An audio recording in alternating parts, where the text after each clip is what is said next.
Pasukan terjun payung Rusia duduki benteng Ukraina di Chasov.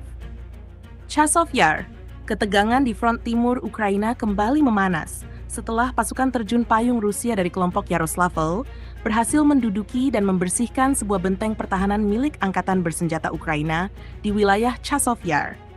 Dalam rekaman video yang beredar, tampak jelas tentara Rusia memburu pasukan Ukraina hingga ke dalam parit-parit pertahanan mereka. Serangan ini menunjukkan intensitas pertempuran yang meningkat di kawasan tersebut, di mana Rusia terus menggencarkan tekanan terhadap posisi-posisi strategis Ukraina. Hingga kini, belum ada informasi resmi dari pihak Ukraina terkait jumlah korban atau kondisi terbaru di garis depan Chasov Yar.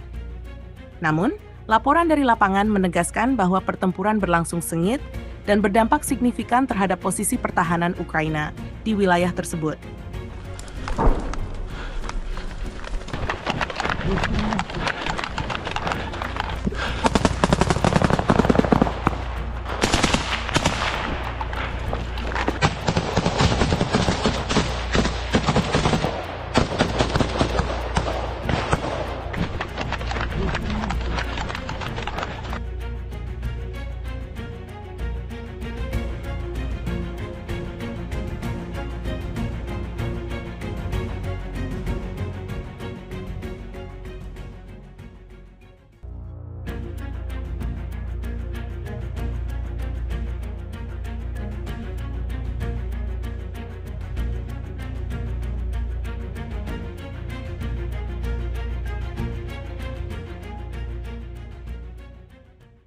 Download Tribun X sekarang, menghadirkan lokal menjadi Indonesia.